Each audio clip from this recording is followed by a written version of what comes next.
at this point of time, whatever you have. Being thankful about that is a very, very important quality that we can have. Vaishnavi, next slide.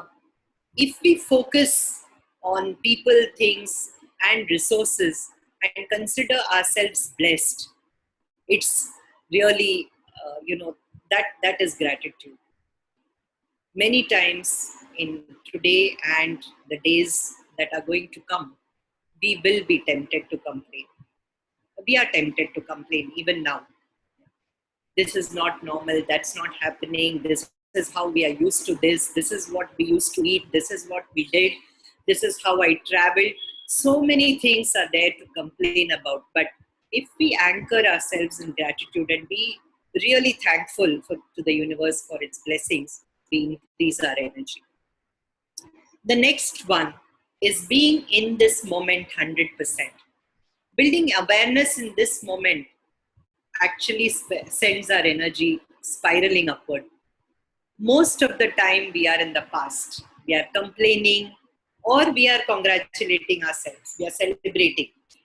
But those celebrations are very few. Most of the time we are complaining about the past. This didn't happen, that didn't happen, so and so did this, so and so did that. Time to pause that.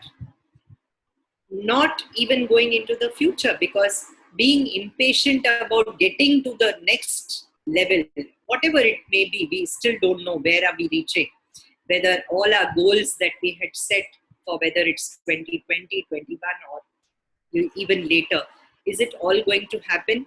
Is it not going to happen at all? We don't know. Yeah. So instead of waiting for the next thing to happen, if we keep ourselves anchored in the present, our energy goes higher. Knowing that there is always a choice, helplessness takes the energy spiral downward. The moment you know that there is always a choice to respond, your energy goes high. Remember the tomato or tennis ball example that Dr. Prashantam has given us. It's very important to remember that there is a choice and we can use this choice as we go along. And that actually gives us the feeling of the energy going upward. The next is about hitting the pause button. Whenever you get angry or impatient, if you can just remember that I need to pause right now. Most of the times, this is very, very common when all of us are in one space. It's a new experience. It's very difficult because a lot of resource sharing is happening within the household and everybody around us seems to want the same kind of space or something that they want us to do, which we are not capable of doing. I mean, lots of things. The boss wants things overnight and I keep working around it, but still cannot reach the goals at the right time. Impatience is there in everybody because inaction is there. When inaction is there, impatience is there. So if we can actually hit the pause button and say, relax, it's all okay. Right now, I need to breathe. I need to just calm myself before I give a response. It's very critical to increase your energy during these times. The next is replacing anxiety with curiosity. Almost 90 messages out of 100 in any situation is filled with anxiety. It's anxiety about the future, it's anxiety about the health. People who don't have the virus are also anxious. People who have it are also anxious. People who are dealing with people who have or don't have are also anxious. The entire world is anxious around us. So it's very easy to slip into anxiety. If I slip into anxiety, my energy spiral will go downward. The moment I replace it with curiosity, let me see what happens. Let me see when that situation arises, how am I going to handle it? Being worried about the future is not going to help you to take your energy spiral upward. So, and neither is guilt or blame about the past.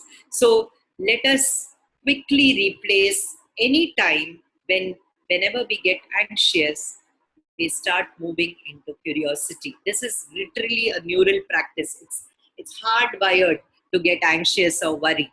So moving into curiosity is a practice that I would surely recommend to take the energy spiral upward. And the last one in this to building principles is compassion and connection. Now, a lot of us talk about disruption and connectivity in the same breath. And I have read many HBR articles also that disruption creates and has, a lot of correlation with connectivity.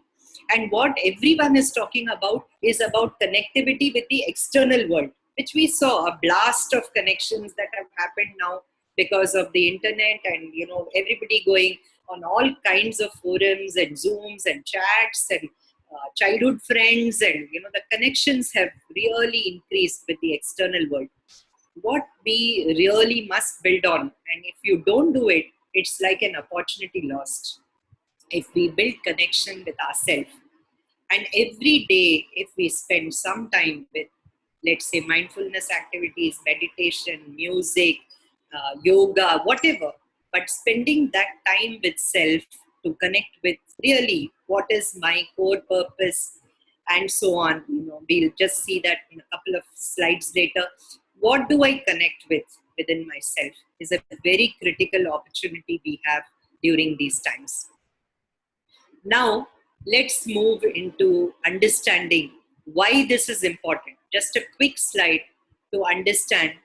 Conserving and building energy is critical because this is the only thing, and I'm repeating this, this is the only thing we can share with people. Resources, the materialistic things that we have, the house that I own, the money that I have in the bank is all useless when we are trying to deal with simple safety, security, and survival issues. The only thing that we can share with others is energy. And that is really possible only if we have energy ourselves. You can share only what you have. If you do not have energy, you're not able to share it. And let me just add to this by saying that when we are low on energy, everything attacks us. Every single person, every single comment, every single thing that comes in front of me will attack me if I am low on energy. So the moment I step up my energy, automatically I'm able to deal with other people, other situations, and share this energy freely with everyone. So how do I build this energy? This connectivity within myself is something that we are going to see a couple of slides later. But before that, I'd just like to pause and ask you if, just quickly, Vaishnavi, if everything is going on as per, if everybody is able to hear me, if things are going as per plan. Yeah, you're quite audible, ma'am. No problem with the audio and the video. Yeah. Okay, thanks. Thank you. So now I want to shift gears and build energy through a medium which we all know, and which is music. And I've chosen a few songs. I thought that we are going to play this, and we are also going to talk to you about 4 different kinds of energy that you can build while we go through tough times. The first energy, which is very, very critical, Vaishnavi, can we have the music? Yeah.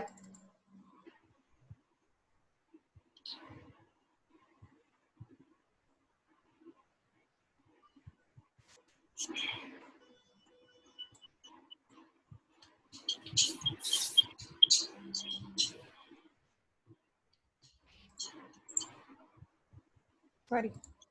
I realized that I didn't share. 1 second.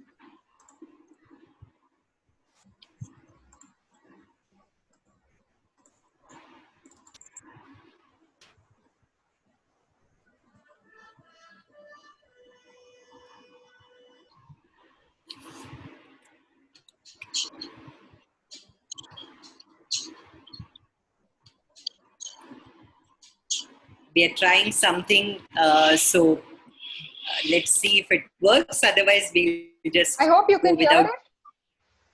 You're able to hear it, no, ma'am? Hear the audio, Vaishnavi. You're not able to hear it? No. Oh, no, Vaishnavi. Oh, I'm so sorry. One second. One second. Can't hear the audio. Yeah, one second. Let me just give me a second.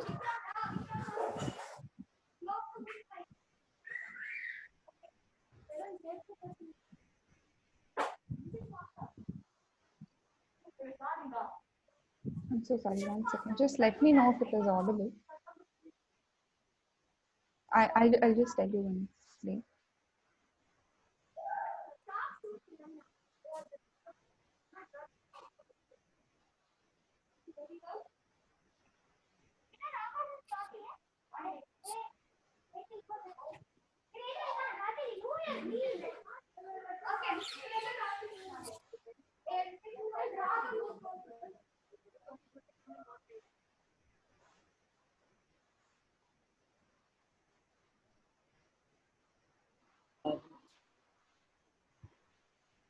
Okay.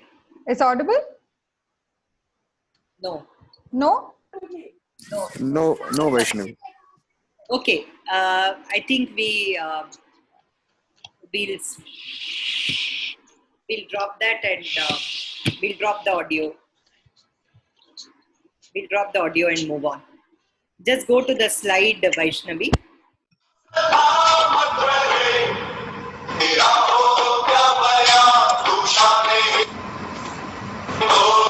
It's audible now?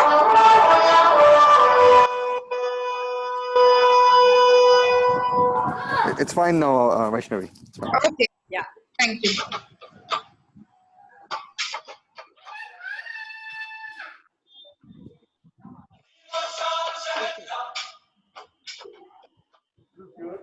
As you listen to this song, I want you to kind of square your shoulders and also, Vaishnavi, you can actually shut the song. It's okay. Yeah. Just go back to the slide. It's fine. Sure.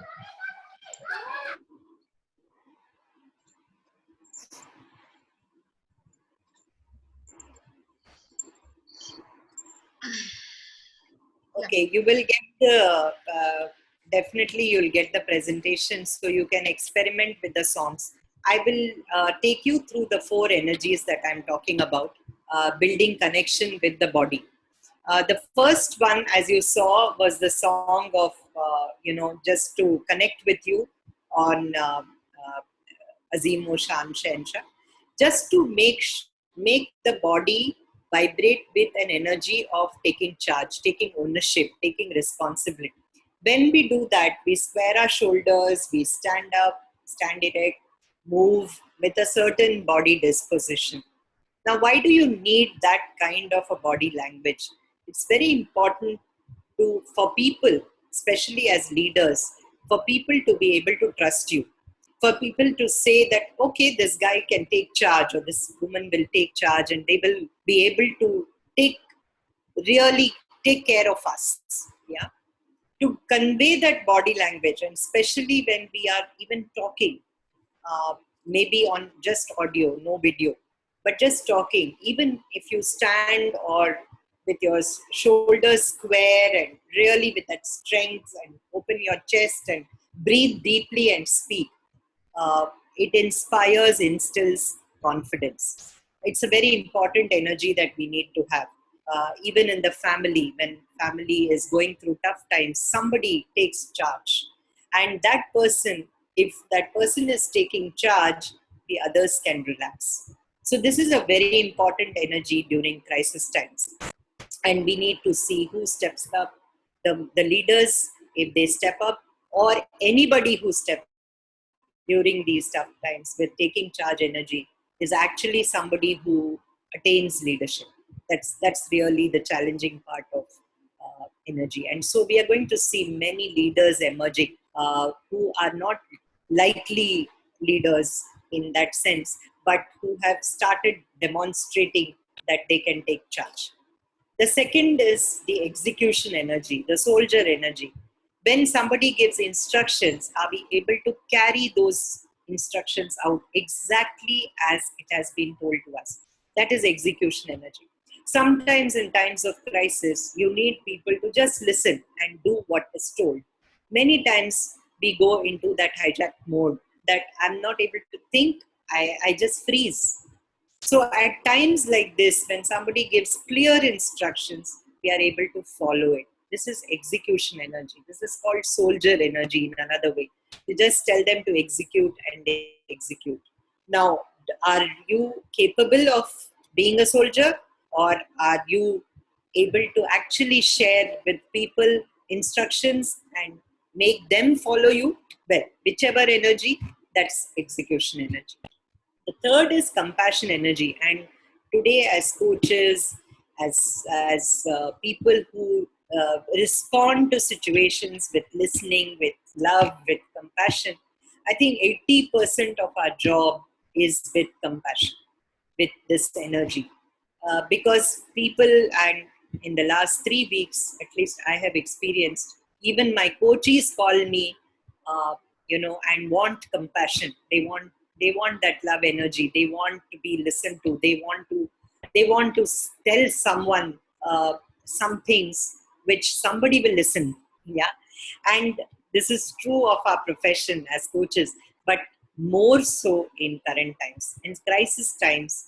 That's what we give up. In fact, I was reading an article today sent by one of you only, about how we lose connectivity, with self, and we lose compassion and love, and stop smiling in these times. So this is really the critical piece, that under crisis situations, how we really stop smiling, how we really stop, understanding each other and being compassionate towards each other.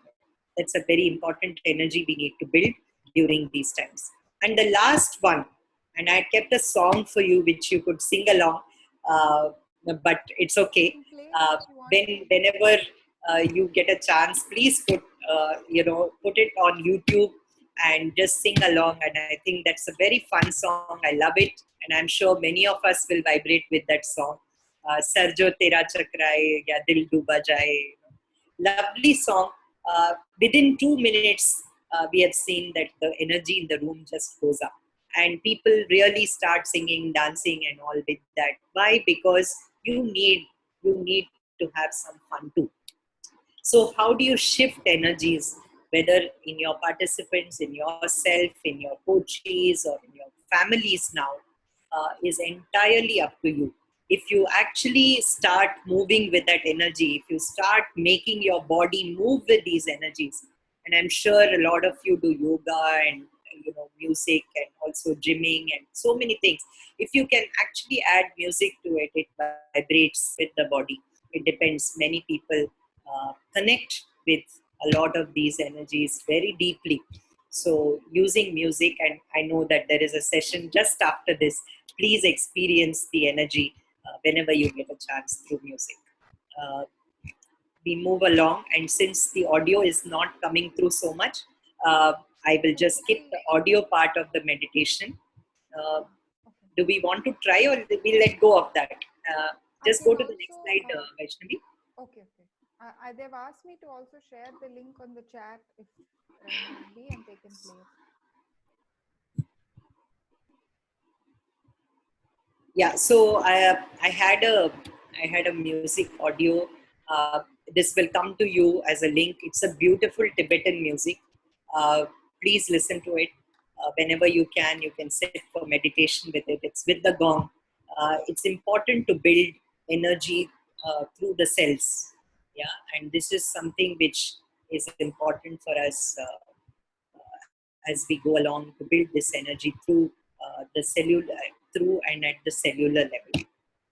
I spoke to you about a couple of slides ago about how do you build the connection with yourself. Now, the connection is also through the chakras.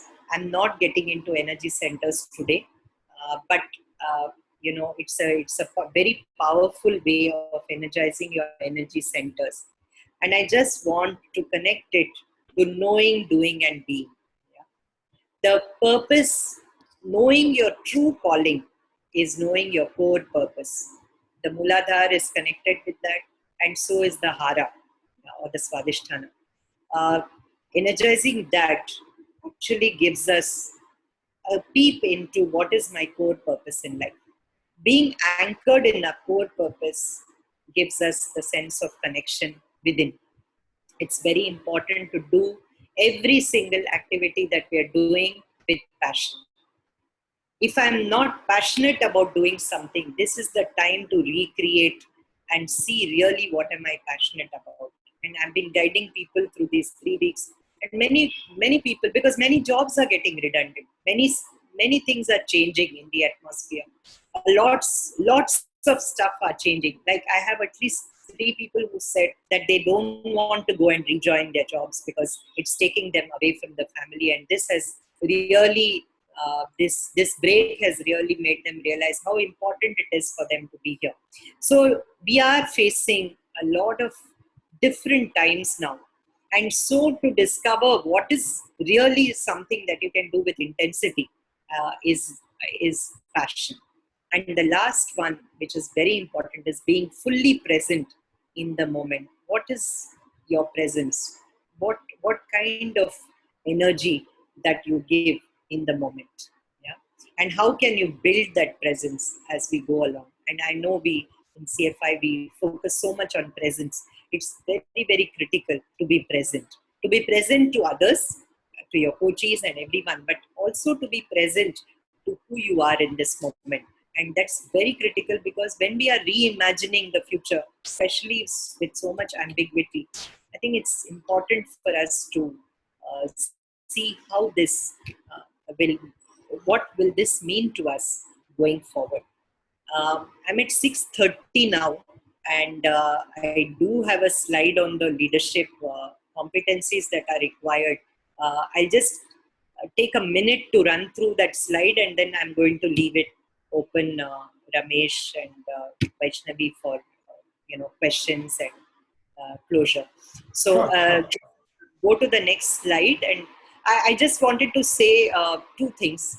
We are not preparing for a VUCA world anymore. We used to talk about this constantly. We are not preparing for a VUCA world. We are in it now. Yeah? So we need to think, act, and respond differently. Uh, Definitely, the present crisis requires flexibility as the first competency. We need to keep thinking about what we can do differently, because what we are doing right now, like right now doing this session, is so much out of the comfort zone for me. When I started off, I was talking to everyone from morning saying, I'm so nervous. But we have to try again, fail, try again, because this is really the competency of the future. And if I'm going to ask leaders to go through this, I better go through it myself as well. So this is something, next slide, Vaishnavi.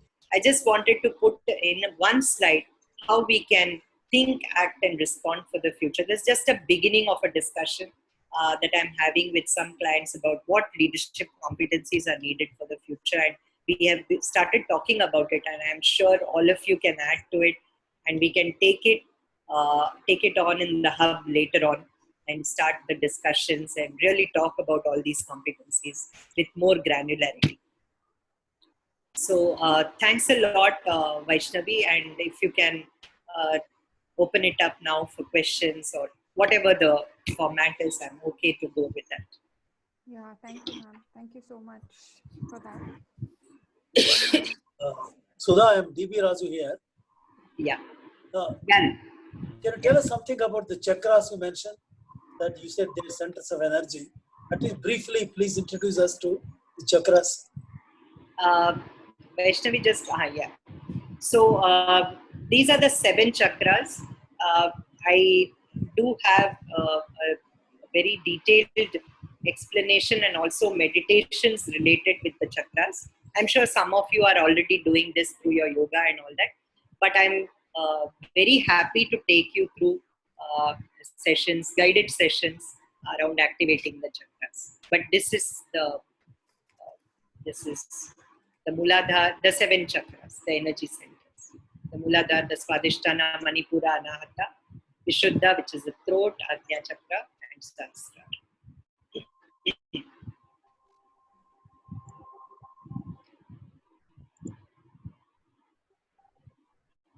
If you have any other questions, am I audible? Yeah. I'm audible, Yeah. right? Yes, Okay, yes, I'm yes. sorry. Yeah, if you have any questions, please do drop them in the chat box. There were a few questions earlier, ma'am. I'm just going to share that. Ruby has a point, Vaishnavi. Yeah.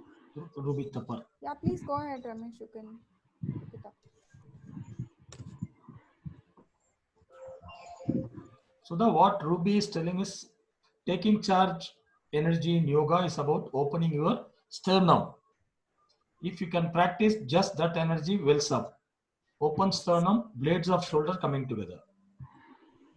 Yeah. So I can elaborate on that. Yeah, Thanks so much, yes. Ramesh. So, Yeah. Usually we have very drooping shoulders and we are not aware because we are working on the computers or we are on the phone or reading, and very unconsciously the shoulders droop. So in yoga, if you can, and I mean, it's become like my posture now with drooping shoulders, and there is a constant effort. If you can lift from your chest, if you can hold it, hold your fingers like a cup shape between your chest and lift your sternum up, you'll find the shoulder blades coming together, and it's very energizing. So even if you can stand in front of the mirror and just do that, you'll find the energy is going up, like how Sudha was saying, the spiral moving upwards. It's a very simple exercise, but even if you can observe how your posture is, we will all find that we have drooping shoulders which are coming forward, and it's very effective.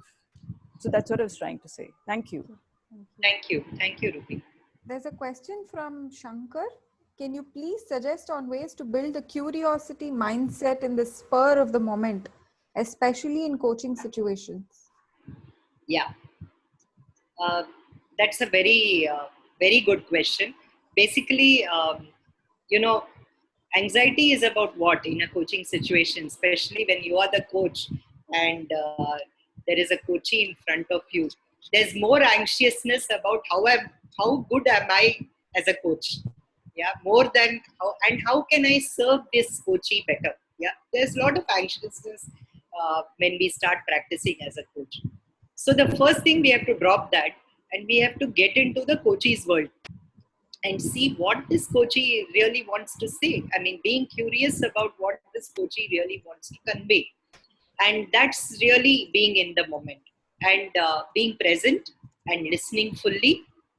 As we keep teaching about deep listening, being present to the listening or the conversation that's happening, and not having this voice in the head continuously going on in the mind telling us what question to ask next. Yeah, so dropping those filters and really being able to listen to the person in front of you, that's really what I mean by curiosity mindset. Really waiting for those gems to fall from the other person's speech, rather than be thinking about some scenario in our own head. Next question is from Mr. Suresh Tawani. What are the benefits of BUND of Mooladhara Chakra? Oh, plenty of benefits. If you actually, let's go into the chakras in a special session, because there's so much to say about Mooladhara, about each and every chakra. So I would definitely recommend that let's do this with the meditation in a special chakra session. Another question from Param. Breathing is also associated with emotion and energy. Your thoughts, please. Absolutely. Very, very true. And in fact, whenever emotions are different, breathing changes. We can definitely make out when we are angry, the way we breathe; when we are happy, the way we breathe; when we are emotional, the way we breathe. I mean, every single emotion has an impact. When we are fearful, how we breathe. So I think definitely the connection is there, and that's why we start either we can focus on the mind, we can focus on the body, or we can focus on the breath, or we can focus on the being. Whichever one you focus, the others it has an impact on the others. So definitely breathing is connected. Question from Mr. Jagannath. Is this new evolved scenario going to stay longer, which looks most likely? Any tips on how to get used to the new normal and also convince others? Yeah, I know. So what is this new normal is the first question. Uh, what are we going to see in this new normal? Again, ambiguous. Uh, how to lead? It's like the blind leading the blind. Nobody has a clue. We have no clue. Where are we going to end up, and what is it that is waiting for us? Every time. I think Kaushik in his talk mentioned about man's search for meaning. That book. Any person who is looking at the world with, this will get away, this will go on, this will finish, and then something else newly will happen. The moment we start thinking like that, we are always waiting for some rosy future. Let's start living in the present and let's start enjoying the moments, because we really don't know what we are building for.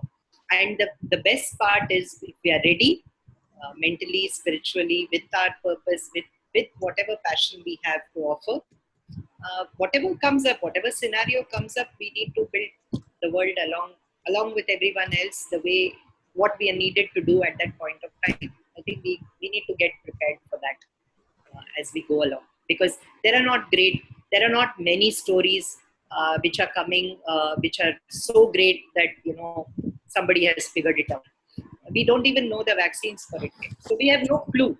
So let's just pause and be in the present and let the energy go spiraling upward. That's the best option choice we have currently. Question from Kaushik Gopal.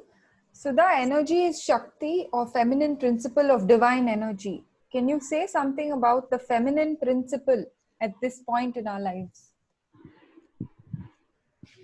Yeah, another lovely topic. Kaushik, I remember we've had a lot of conversations around this.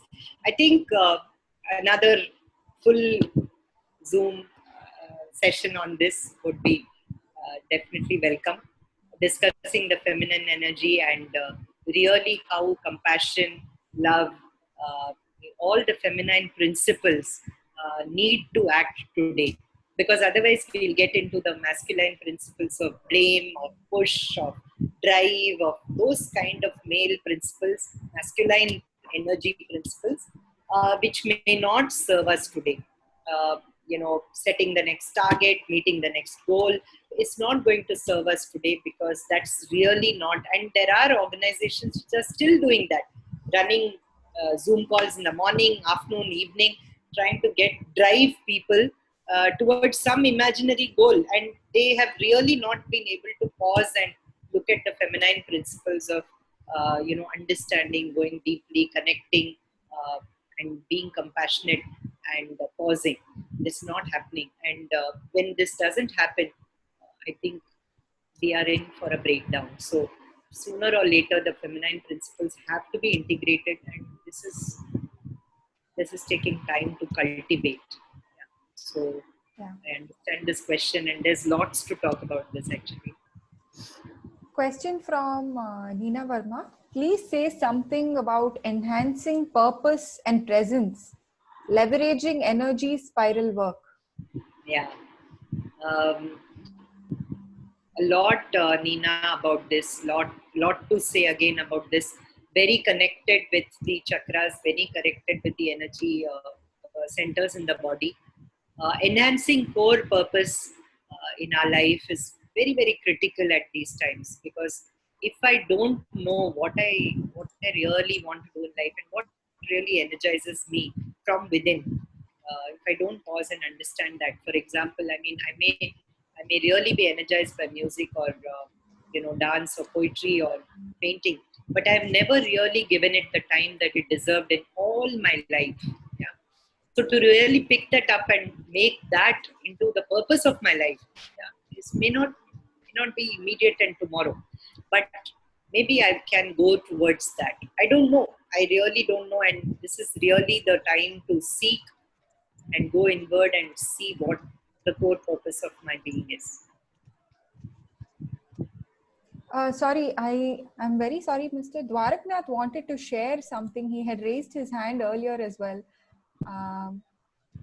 Sir, you can go ahead, please. You can unmute yourself. Yeah. Yeah, lovely session, madam. You spoke about music. Can you hear me? Yes, yes, you're audible. Yeah, what type of music? Unfortunately, we could not listen to the audios that you had.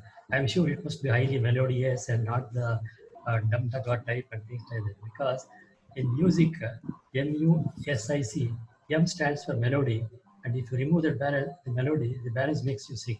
So, what kind of music you recommend? That is number one.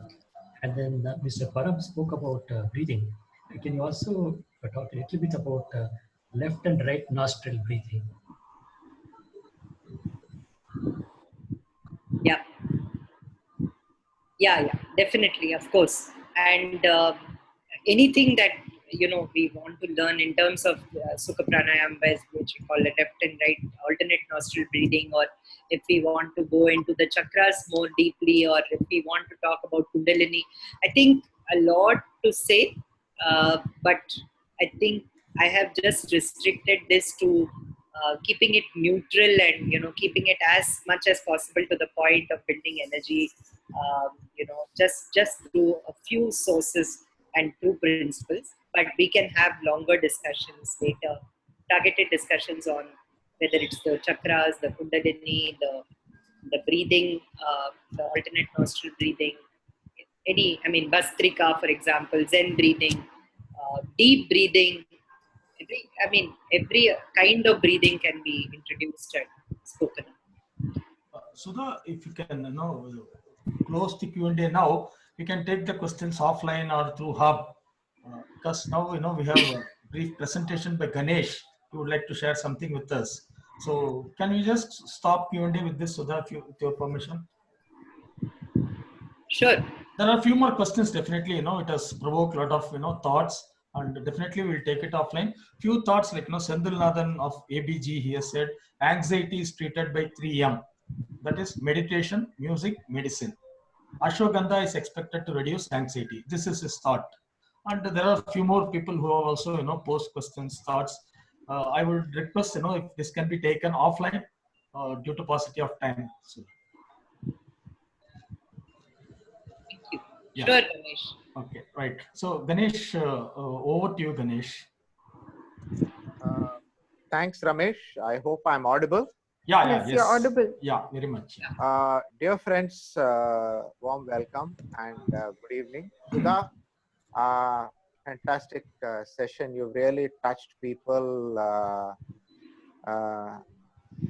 very deeply. People are able to see the simplicity and yet the depth of what you have kind of managed to convey to us, and inspired and excited people to seek more. And I hope we can dip into your expertise more in the coming days.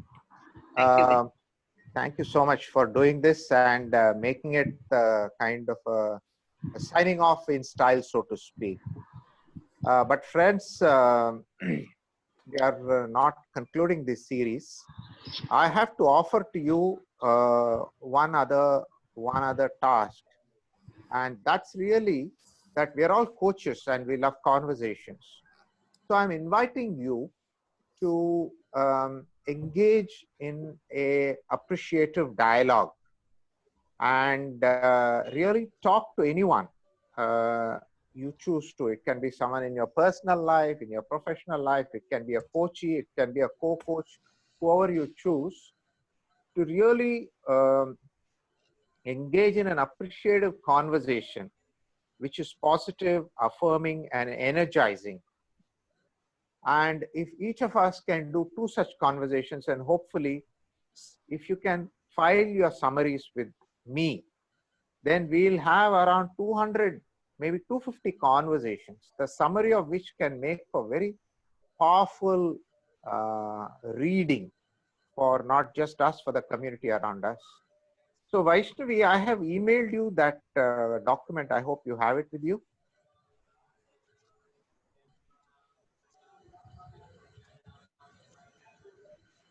Yeah, just give me a moment. I'm just accessing. Yeah.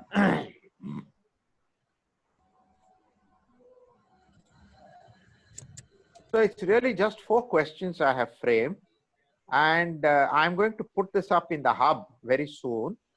And my request is, if you can really have a conversation with at least 2 people, whoever you choose to, and just fill in the responses and email it back to me, that would be fantastic.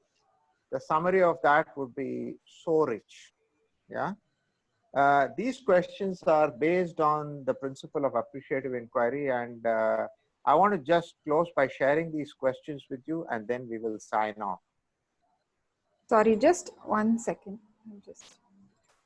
Since I had some connectivity issues, I emailed it to you. Yeah. I think I'm also having a bit of technical difficulties today. Yeah.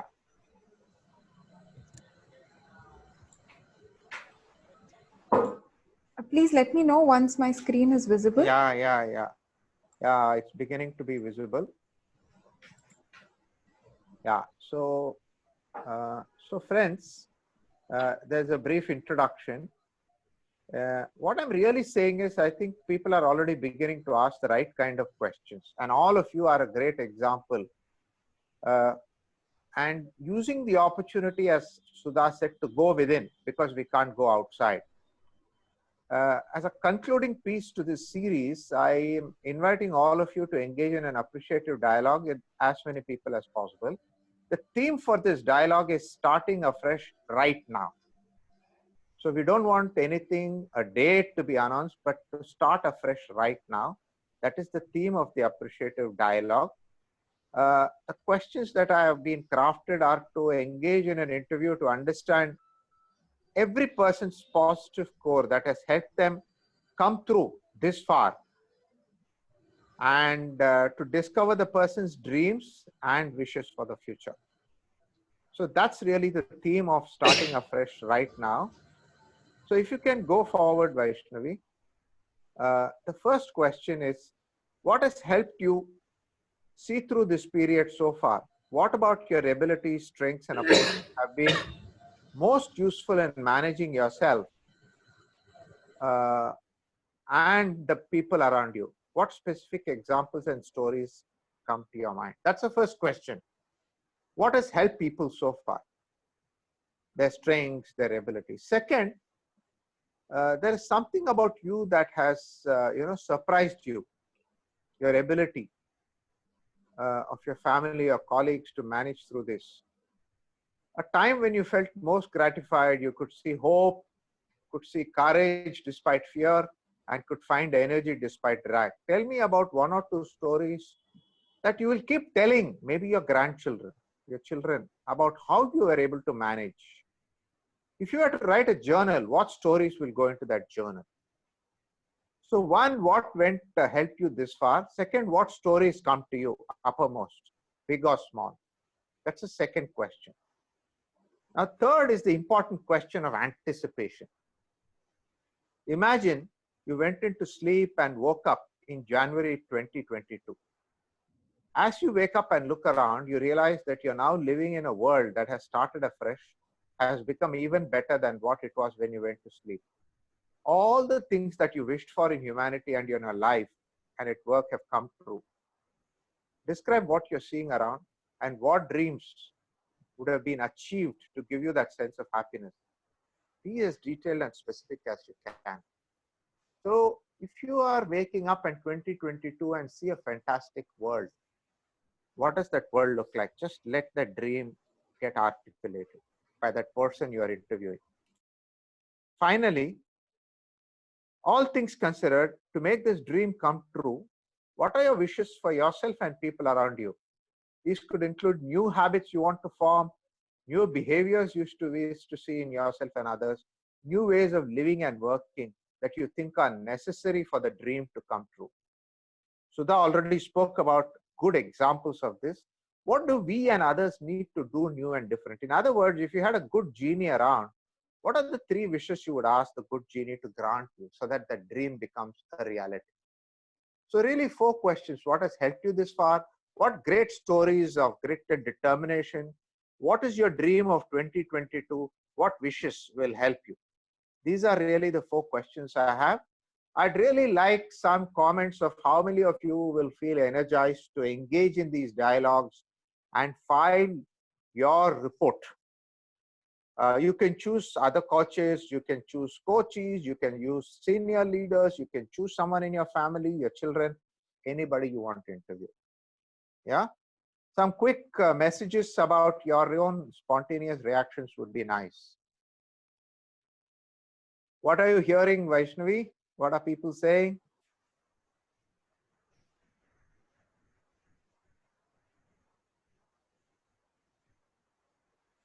Great, Ganesh, we'll try it out. Yeah, please go ahead. Ganesh, I have a question. These 4 questions we need to answer from our side, right? No, you're going to interview someone. You're going to I interview see. someone. Into someone and we have to give their answers. That's correct. Absolutely. Yeah. Okay. And you said 2 people, right? 2, at least 2. You can do more if you have the time. Okay. Okay. Thank you. So that would be really nice. It would be energizing. It would be positive, and it will really give us some fantastic material we can leave with the community around us. Yeah. So that's really, if you can do it over the next few days, maybe in a week or so, that would be very nice, because every Friday we are meeting. If by next Friday we have some great stuff done, then while the energy is there, the Hope Optimism series is kept alive with your responses, then I can take the help of a few people, collate this maybe ambitious 200 responses and present it back to all of you. Yeah, that's what I would like. But before I close, I really want to thank firstly all of you coaches for being there in great numbers and truly energizing everyone to give their best to this. This is really fantastic. So thanks, dear coaches, members from our client community. Thanks for being there and encouraging us to do this. Sudha, I want to start with you. Thanks so much for doing this session today. And it's such a positive way of concluding this 4-part series. I want to thank Hari, who brought such an experiential twist to the whole program and helped us look at our own self-awareness and how we can dip into it. I want to thank Kaushik for bringing such a conceptual envelope to hold this whole Hope, Optimism, Resilience series. And of course, finally, last but not the least, Dr. Prashantham, who had to start off at a very difficult time, but gave us realism, optimism, hope, and certain skills and foundations of how we could sail forward. So I really want to thank all of you for doing this. I want to thank Ramesh for being so persistent, so diligent in making this happen. My sincere thanks to you, Ramesh. I want to thank Vaishnavi for supporting all the anchors in making the webinar so smooth and then sending the recordings and keeping the moment alive. A big thanks to you. Suresh, big thanks for providing the leadership to make all this happen despite all the other stuff that you and others have been involved in. So big thanks to all of you. Very proud of you, very humbled by your contribution. And I hope to hear from all of you, your interview summaries, to keep these conversations going and find new spaces, new landscapes, new horizons to keep talking to one another. Thanks, everybody. Thanks. Thank you. Thank you so much. Thanks. Thank you. Thanks all. Thank you. Thank you, everyone. Thank you.